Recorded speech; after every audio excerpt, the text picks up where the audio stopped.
Hi everyone, welcome to LASBA Podcast. Thank you for joining us. If you can remember, just a little commercial here for LASBA, hit like and hit subscribe on the buttons there so that you won't miss any of our content, because we're going to be doing a lot of podcasts and a lot of content. We'll make sure that you get that. And thank you for liking and thank you for subscribing. So today we're going to be talking to Michael Cordich, moderator of LASBA. He's the pastor of First Baptist Church of Glendora. So, Michael, welcome. Thank you. Great to be here. Yeah. Tell me a little bit about your journey to becoming the pastor of First Baptist Glendora. Yeah, it's a strange story because I actually started out as a member there in 1991. I'm originally from Gilroy, California, up in Central California, and I had a friend down here. And I had come back from the mission field working in Amsterdam with Youth of the Mission and decided I wanted to go back to school, but I wanted to be kind of far away from my family, but close enough I could go home. Mm-hmm. So I reached out to him and said, hey, can you help me find a place to stay while I get settled down there? And he was the pastor of the church I'm now pastoring, First Baptist Church Glendora. Okay. And so when I got down here, he said, hey, you're staying with us. So I moved in with his family. And I thought it would be rude, since they weren't charging me any rent or making me pay for any food, to say, I'm going to go find a church. Okay. So I decided that I would go and be a member of his, or attend his church. I became a member there. And eventually they licensed me for ministry and then ordained me into ministry. I did spend some time going back and forth to other churches, working with other churches. I served a church in Gardena for a while, but because we lived in Glendora, when that service ended, we came back.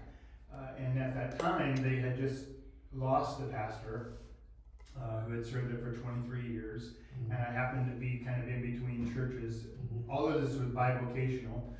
And so I was still working full time, but was in the area. We came back to this church, and they just needed someone to help fill in. So I took the role of interim for 3.5 years, and then when I became open to, hey, we want to hire someone full time, I said I'd like to be considered for that role, which is kind of strange. You don't have generally the interim become the pastor, right. But because I was a longtime member and had been affiliated with that church, those standards of not wanting your interim to be your senior pastor, your full-time pastor, were kind of put aside for that. Mm-hmm. And so they considered me, took the time. I mean, we went through the whole interview process, and they said, yeah, let's do it. And so it was a unanimous vote to bring me on board full-time, and that was in December 2016. 2016. So would you say that kind of, the fact that you were the intern, did that facilitate an easier transition? Yeah, absolutely, because I was already doing everything. When I say I'm interim, I wasn't just preaching, which is what's typical for interim, right? I was helping managing their finances, sure. Because the financial situation, they hadn't even seen a profit loss statement for 8 years when I came back and got involved. Mm-hmm. And it's because the whole financial system was in a disarray. Mm-hmm. They knew they had enough money to pay the bills, but they didn't even know how much money they had. Mm-hmm. The checkbook hadn't even been reconciled for those 8 years. So I helped them with that. I helped them with, reforming some leadership and getting some deacons in there. And so I did more than what would have been expected of an interim in many ways. But I did it, 2 of those years I did for free. I did nothing. I didn't get paid anything for it because I was well paid through the job I had, and I didn't really need the income. And I was just trying to serve the church. Sure. And so the transition, there wasn't really a transition, if you want to be honest about it. Yeah. It was just a change of title, right. And that I was there full time as opposed to working somewhere else full time. Mm-hmm. Yeah. Okay. Now, have you always been Southern Baptist? No, when I first got saved, and it was the same year my mom got saved when I was 9, we actually went to an Episcopal church. Okay. And prior to that, before I got saved, my mother would drop us off with my grandmother at a Presbyterian church. So I had the experience of a Presbyterian church, Went through an Episcopal church, a catechism and stuff, and got catechized so that I could take communion. I served as an acolyte in the Episcopal church, and then apparently there were some issues going on that I wasn't aware of, but we eventually moved over to a Southern Baptist church, which is where I was going to school after when I got saved. It was because I was at a Christian school at the local Southern Baptist church, and so we transitioned over there probably when I was in high school, junior high school, but ever since then I've been involved in Southern Baptist life.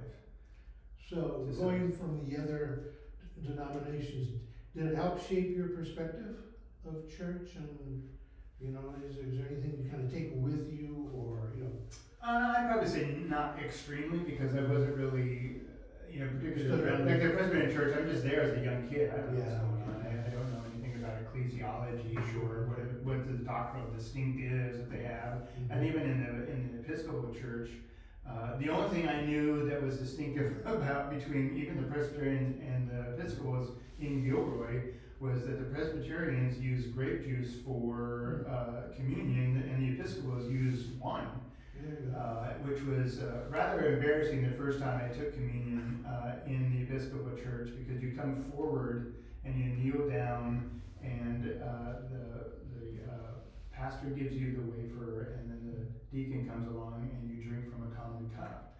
Not knowing it's wine, expecting grape juice, I took a sip of it, and the shock of it, I started just coughing.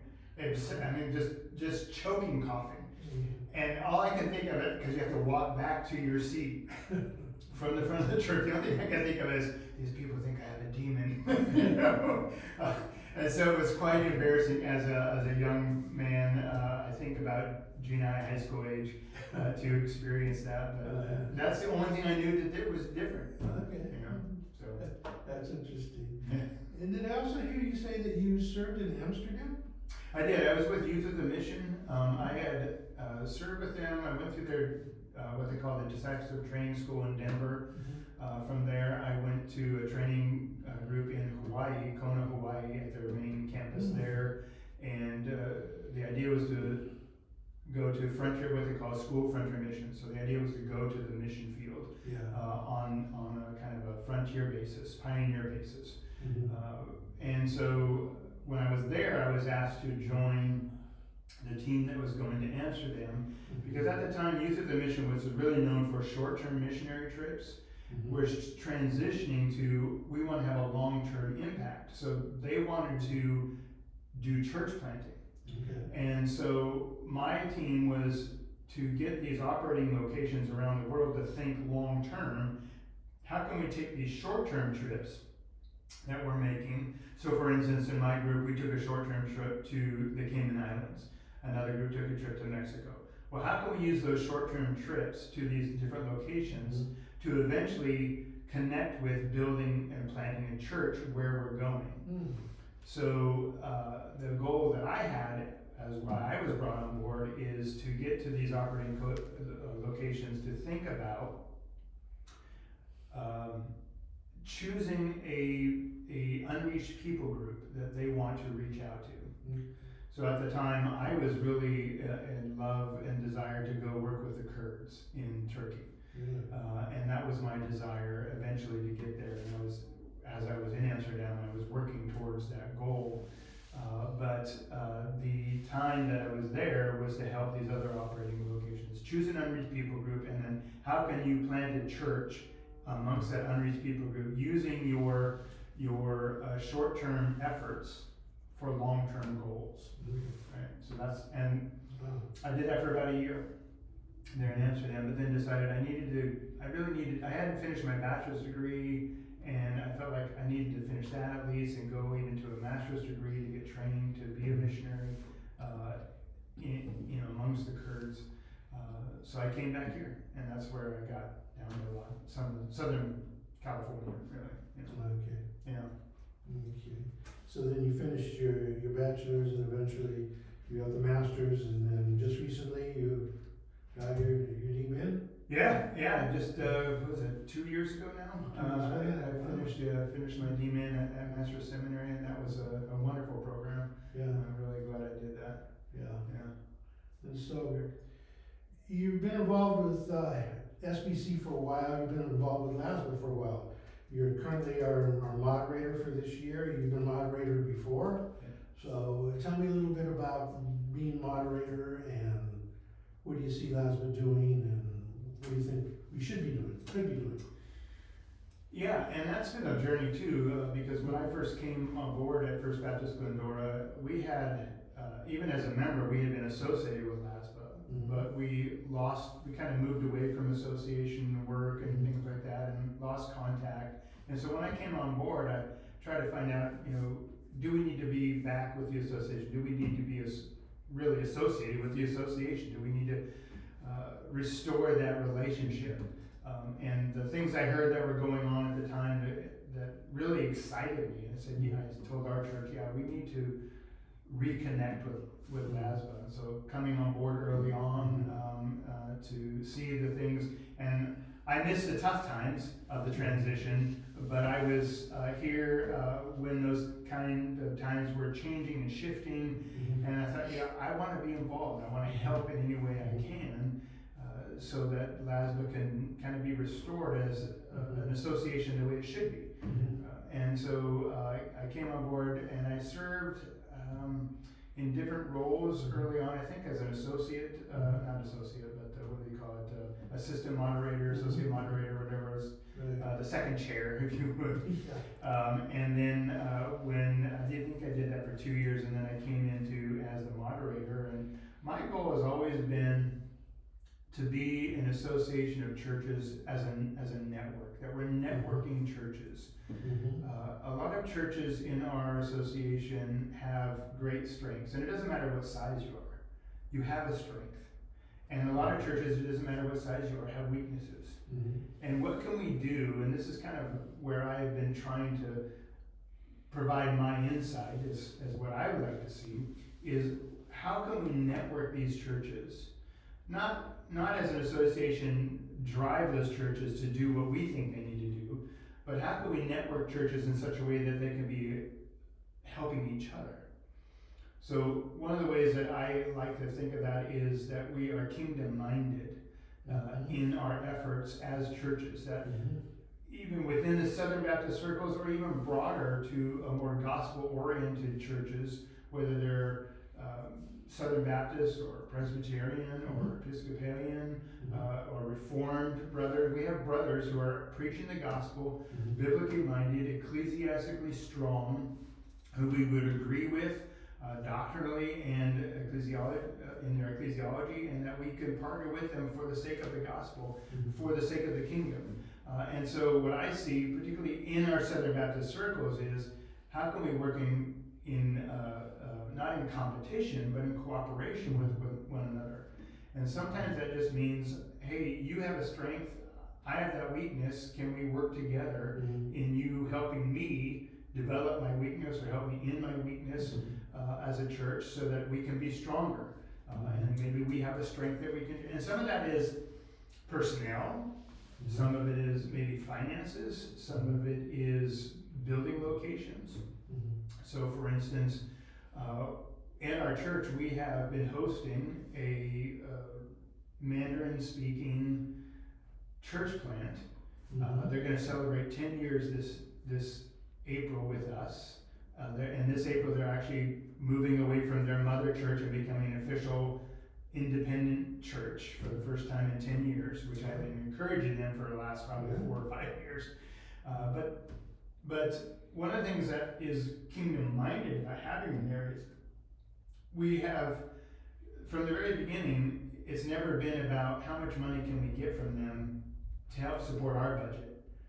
Because the last thing you need to do is to be dependent upon a church plant to maintain your own budget. That's a dangerous thing.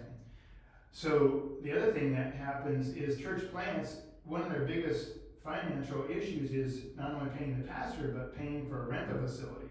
And that can be extremely expensive for a young church who's still small. So we did charge the rent, right? Because they are using facilities, they're using utilities and things like that. But it was essentially minimal in comparison to market value. Mm-hmm. You know, probably a tenth of what market value was or is even at this time. Mm-hmm. Because our goal was, we want to see that church thrive. We want to see that they're reaching a part of our community, a growing Mandarin-speaking, Chinese-speaking community that's in and around Glendora that we'll never be able to reach. Mm-hmm. And so, being kingdom-minded means we have a facility they can use when we're not using it, or as we're using it, we're actually sharing the sanctuary at this point. You know, we're coming at one time, they're coming later. And so in that process, we're giving them the ability to expand and grow and do the ministry we could never do without having the burden of, well, you need to pay us this kind of money to rent here, right? And so that, to me, that's what kingdom mindedness is to help each other in the process of doing ministry. And so there are small churches that are doing ministry that a large church really sometimes can't do. Mm-hmm. And there are opportunities that a larger church could invest in this smaller church to help them out in doing that ministry, reaching the people that the larger church isn't reaching. Because not everybody likes to be in a crowd of 1,000 people. Right. They like the intimacy of a smaller church. Okay, well, how can we help you? Maybe they just need a pastor, and so we can provide a pastor because we have a pastoral staff. Mm-hmm. There are all kinds of things that kingdom mindedness can mean, but we have to think that way.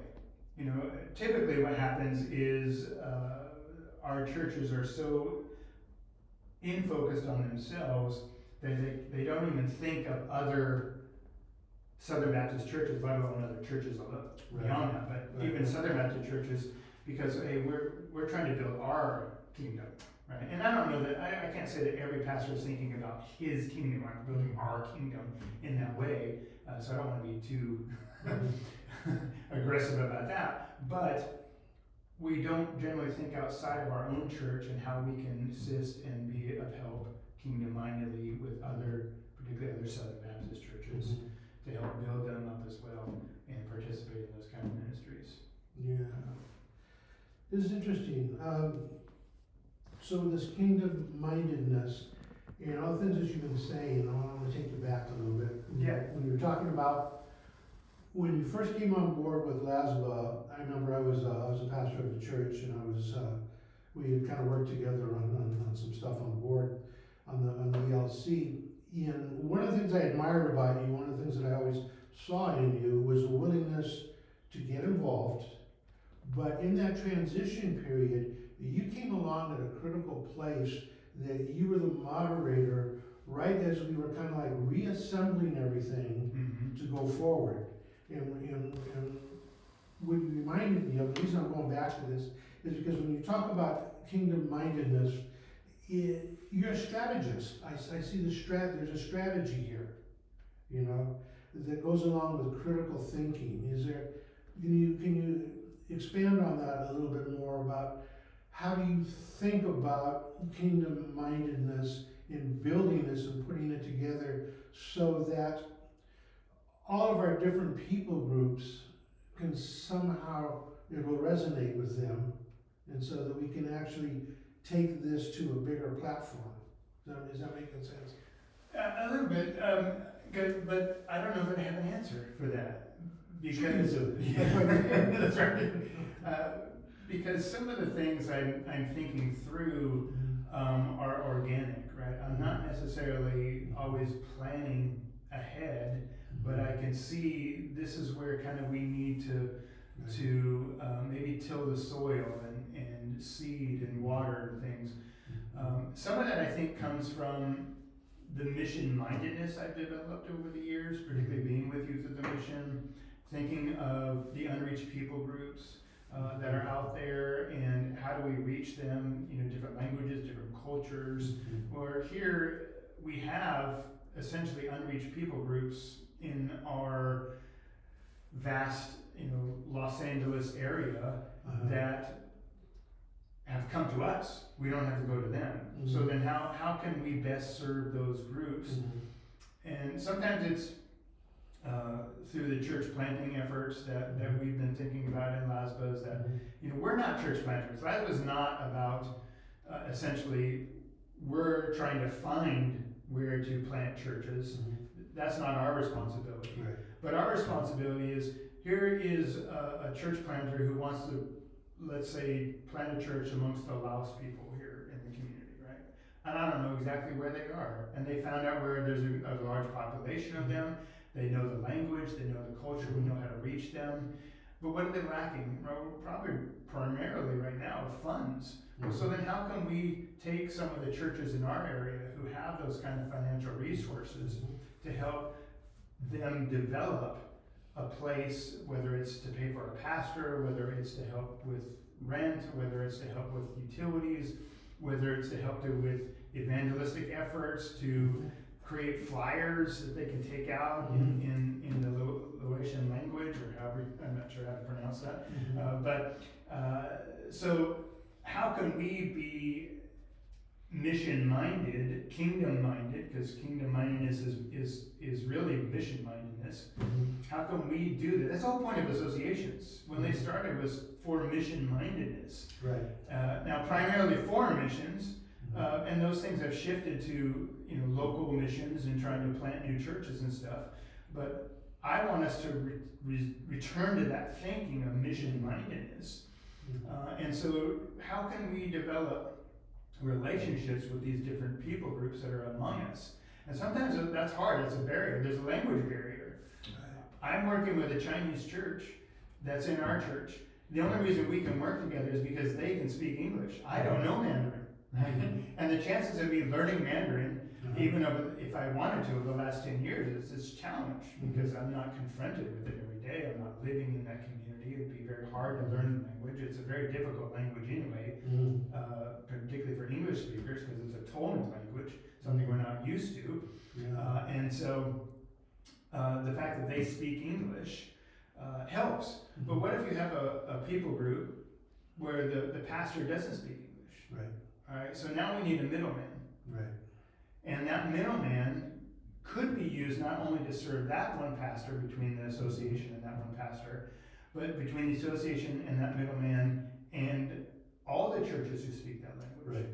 Right. So this is where the strategy of, and I think you've mentioned it before, is kind of having, we're a hub and we're trying to get spokes out to the broader wheel of those congregations or those people groups that are out there that we can associate with and connect with and help, and then they can eventually be a help to the association to plant, other churches. So you take we have a large contingent of Spanish churches. Well, what if you take a large contingent of those Spanish churches and now they're serving a Croatian church, right?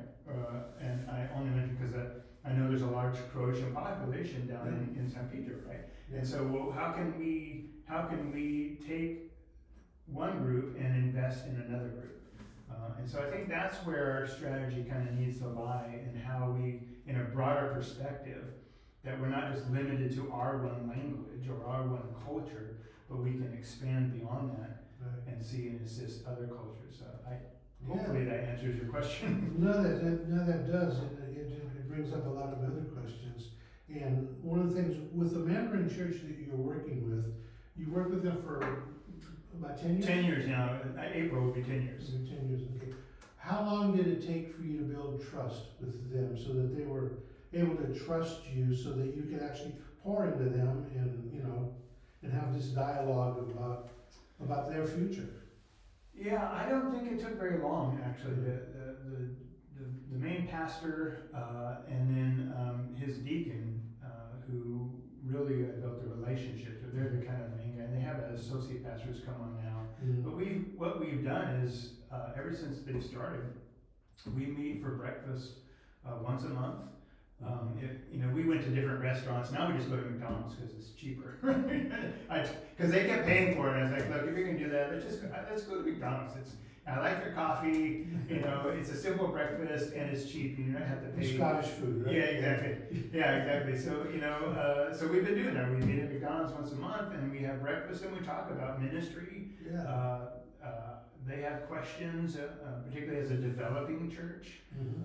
And not that I have all the answers, but because I have been in the church and worked in pastoral ministry and gone through issues like bylaws. Like they had a lot of questions about how to do bylaws, so we got involved in that and what do you do with your finances? And so I've helped them in those areas where I have some strengths that I can invest in them. Theologically, I've invested in them in the idea of they really should have elders in the church to be biblical. So I'm trying to get them to think what's their ecclesiology about, and trying to be more healthy and more biblical in that nature. And so we have really good conversations. But part of it is just the willingness. So I think on my part, it's just the willingness to be open to say, what are your needs? How can we help you in your needs? And if we can do it, then let's do it. I think the other thing, at least for me, is I have a congregation that's supportive of what I'm asking them to do. So when I even brought on board, hey, can we rent to this new church plant? Because they have been hearing it from me for a number of years, even as an interim. Hey, we need to be thinking of unreached people groups and people who are out there and think mission mindedness. When this opportunity came on board, it was a natural step. Oh yeah, this is exactly what we should be doing. And the realization that we're not using the facility that much because we're a smaller church. So why not give them the opportunity to be useful in using our facility, but also reaching the people, like I said, we would never be able to reach.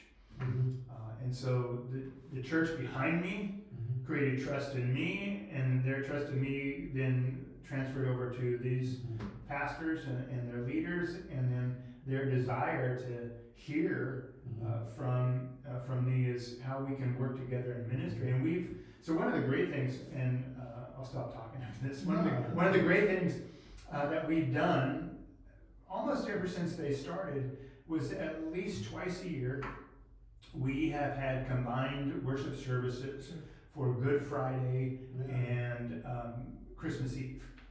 So, and it's both in English and Mandarin. We do a lot of scripture reading, so we have a scripture reading in English, scripture reading in Mandarin. We've done fellowship lunches or breakfast or whatever together as congregations. So that has built a lot of trust. And you kind of need that. We technically are two separate churches, but we fellowship together on occasions. It's a little harder now because they changed their worship service time. But before they did that, we did one Christmas. Remember a couple years ago, Christmas landed on a Sunday, right? And while other churches were closing down, which is odd to me, we said, well, let's just do a single combined service. And that's what we did for Christmas morning service, was to have a single combined service. Same kind of thing, translation was going on, and everybody loves it. Everybody loves the fact that we're together, even though we're two different languages, we're together. And it really, I think that helps build trust. It's just spending time, ultimately. You build trust by spending time with each other, and that's what we did. You have to invest in them. Yeah. That's what I hear you say. Is I think a lot of times we kind of reach out and we do like a 1 or 2 time type reach out, and we don't really get much response, and then we just kind of leave it alone, rather than what I hear you say. This is an ongoing process that began 10 years ago, and it's still going on today. Yeah, it is. And it's not to say that there weren't hiccups. Or challenges, we're having some logistical challenges with sharing the sanctuary, but we're working through those things. And so you have to be able to work through those challenges. You can't just say the moment a challenge comes along, well, I'm done, right? No, you got to work through the challenges, because there's cultural differences, right? There are language barriers. There's certain people in their church I cannot communicate with because they just don't have the English skills, and they clearly, I don't have the Mandarin skills, right? I know a couple words, right? That's as far as it goes. So those challenges, you have to be able to be patient. It takes a lot of grace, a lot of prayer, right? And so it's not just, you can't look at it as, we have a brick wall, we can't overcome it, so we'll back off, we're done, right? Yeah. And you gotta figure out how to get over that barrier. Yeah. Again, I think some of that comes from having been mission-minded early on in my, early 20s kind of development of ministry, having worked on the mission field, having worked in different cultures and different times, and learning that there's barriers that you got to work through, and having the expectation, had I been able to go to the actual mission field, unreached people group, knowing that, hey, that's a hard trip to take, right? Sure. You got a lot of barriers to overcome before you even get to a point of being able to do real ministry. And so, that growing up period of early on in my ministry has helped me now in dealing with this kind of ministry locally. Right. Well, yeah, it takes critical thinking and a strategy, and then the willingness to stick it out, right? Yeah, exactly. Yeah. And just that again, this is about God's kingdom, not about my church, right? And so one of the things that we've done that's also kingdom minded is we have another local church that is they're independent, although I think they're considering becoming part of LASBA, but they're in a commercial building facility that's basically all concrete. It's an industrial area. Okay. And they've done BBS there a couple times, but they've kind of outgrown their facility. And so they approached me and I said, yeah, let's work on it. And so last year they did BBS at our church. We have a large grass field right next to our sanctuary and our education building. And their kids love the fact that they got to play in the grass. They had like 150 kids there for the week. And again, I think, actually what I did with them is I said, just you whatever fits your budget we'll take for rental, right? So I didn't care. I mean, if they said here's $100, I would have been fine with it, right? They gave us a little more than that. But they used our facility. Practically every room was being used for that week of VBS in the sanctuary. And they made a little cute video for us that we played after the fact and showed our congregation, hey, this is how we bless this church by providing a facility for them. And so next year they're planning to do the same thing. They're going to come and use our church. And so that's kind of the cooperation I'm talking about is, hey, my facility can't really work for the VBS we are capable of doing. Can we use your facility? Sure, let's figure it out. Let's work it out. Are there challenges to that? Sure. I mean, the last day they were there, they're cleaning up and they broke off a water spigot and water just flooding the whole grass. Thankfully it was outside and not inside. But, those challenges happen, right? But it's like, you gotta be gracious. Oh, look at this is part of ministry. It could happen to anybody, right? It could happen to anybody. But this is what Kingdom Mindedness is. How can we help each other in doing ministry? None of those families are gonna come to my church because they're going to their church, and they should be going to their church. But it's not about building my church, it's about what can we do as a kingdom, and working with each other and for each other and not against each other. So for you, this is what I'm hearing, kingdom building is really cooperation. Yeah. Finding ways to cooperate. Exactly. And some of that cooperation could be, like, one of the things that I would love for LASBA to do in the future, if I can speak things to the future, and this just comes from an experience having been with this association. So just to kind of step back a little bit, in 1988 I was still in college and I served on a summer missionary team. It was a program, I think through NAM, that gathered college students. They put them in pairs of two, teams of two, and they would go to different associations or being planted in one association, and then they served the churches in that association, particularly to add extra hands or feed or help during BBS or backyard Bible clubs. And it was for a summer, so 10 weeks out of the summer.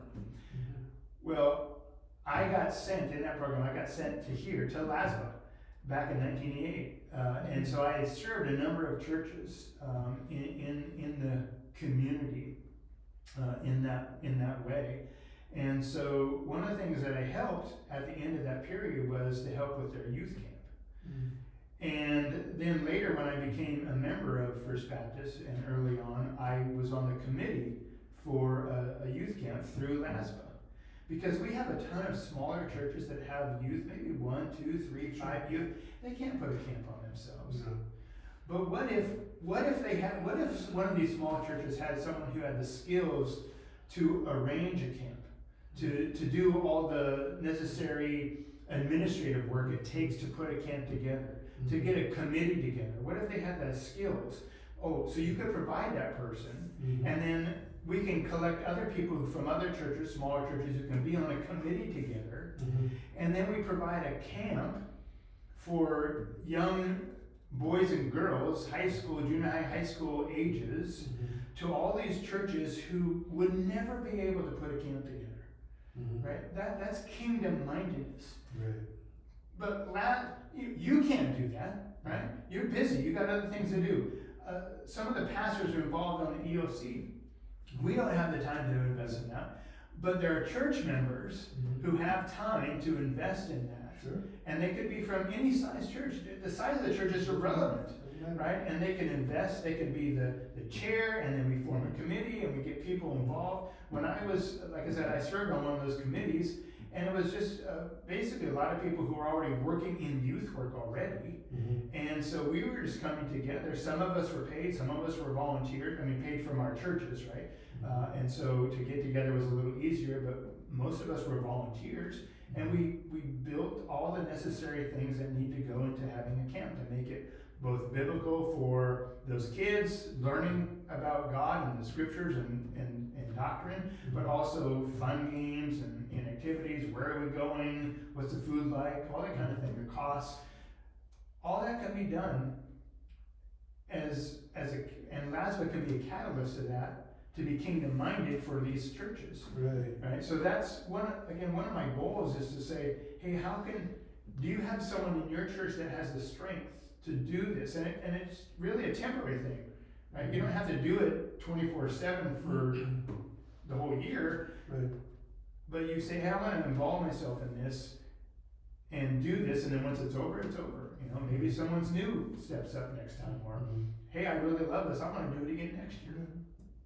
So it's really reaching out to these churches and say, what strengths can you provide so that we can provide that kind of service, like a youth camp, like a children's camp. And I know we've already done like marriage retreats and things like that, but those kind of things where smaller churches are never going to be able to put that together. But we have the resources amongst all our churches to do that very thing that everybody needs. And I think LASBA is positioned right now to really spawn those kind of ideas, because as we rebrand, reestablish ourselves, we can put these things together. We're not stuck into a model of 1954 or whatever it was, or we can do that critical thinking, strategic planning, out of the box, something new that needs to be done. Sure. Sure. And so, just out of curiosity, as I'm listening to you here, what was your thesis on your DMin? So the DMin was in expositional preaching. Okay. And so my thesis basically was how to have an enduring faith. And I preached through 2 Timothy. And to me, 2 Timothy, the key verse is where Paul says, I've run the race, I've fought the fight, I've finished, right? And so he's talking, at the end of my life, prior to that, he says, I know I'm being poured out like a drink offering, right? And so he knows his life is coming to an end. And did we make it to the end? Did we finish the race? Right? Because ultimately it's not how you start the race in the Christian life, it's how you finish the race in the Christian life. And even Jesus says, those who endure to the end will be saved. Right? So that thought of having enduring faith, what does it take to create that? So I preached in my congregation, hey, this is things you need to develop in your life to have that enduring faith. But when I wrote my dissertation, I wrote it to pastors and saying, these are some qualities, not in every sermon, but in your sermons, these are some qualities you ought to have that can create an enduring faith. Ultimately, God creates the enduring faith, but our preaching is the means that God uses to implant into people's souls that ability, that desire to endure to the end, even through hard times. So one of the things that Paul makes very clear in 2 Timothy is, if you desire to be godly, you will be persecuted. And we don't talk about that enough in our churches. Pastors don't preach enough about persecution and the challenges. I mean, Jesus says that if the world hates me, it's going to hate you.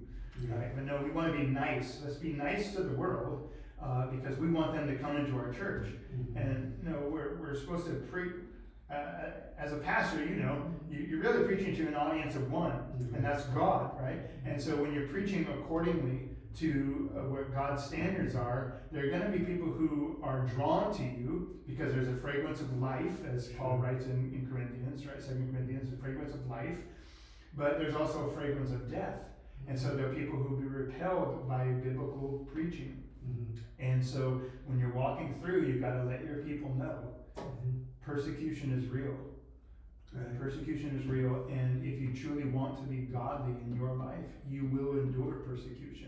And we don't warn people enough about that, about the suffering that comes from living a godly, holy life. And we don't need to create suffering, right? We don't need to pursue persecution. Right. But if we're doing what God tells us to do and living how God demands that we live, the world will hate us and persecution will come. Right. And how do you endure through that? Right. And so that's kind of where I was led my congregation and wrote my dissertation on. Yeah, no, that's deep. That's beautiful. And I really enjoyed that. Yeah. As we kind of wrap this little segment up, I'm thinking there's like a part 2 and a part 3 down the line. but for right now, we'll see how everybody responds. This could be the last part. Hit like, subscribe, do that. We'll get Michael back here ASAP. Is there any final thoughts on anything you want to say to anybody out there about LASBA? No, I find it a great privilege to be part of LASBA at this point. I'm honored to serve as technically we call it moderator president, technically, president.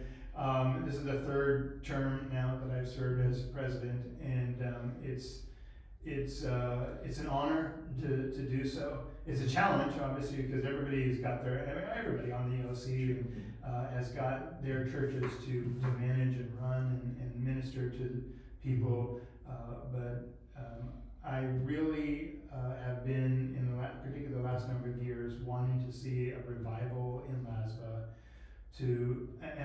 I'm not of the opinion that we're trying to recreate what we had before, right? But I want to see life brought back.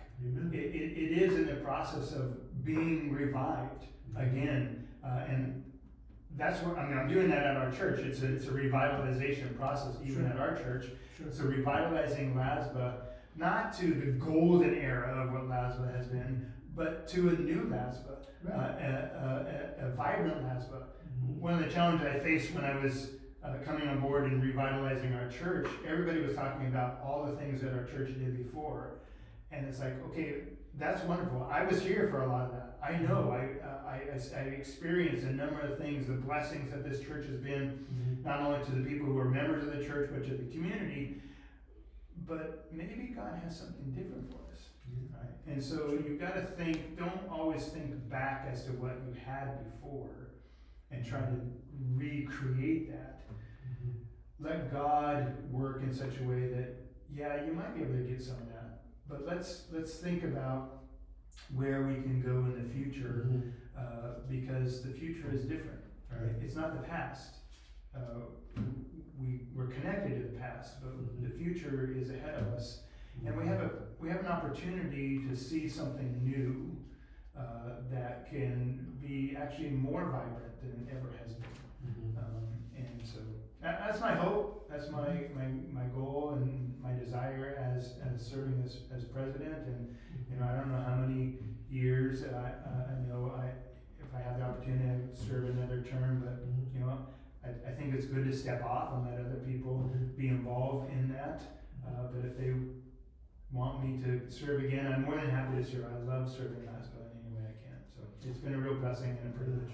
Well, I think after anybody listening to this, we realize you have the leadership skills and the things that help take LASBA forward, and that's what we need, that forward thinking. What's the future? How do we get there? All these different things. It's not your grandmother's LASBA, but there are probably some good things we can incorporate, but what's the future look like?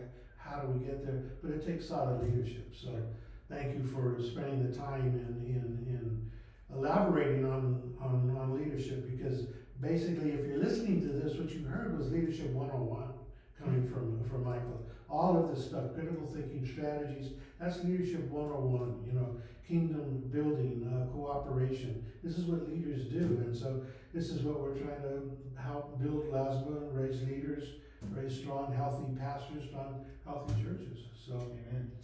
so thanks for being here. We certainly appreciate it. And for all of you out there, again, hit like, hit subscribe, and we'll see you next time around. God bless.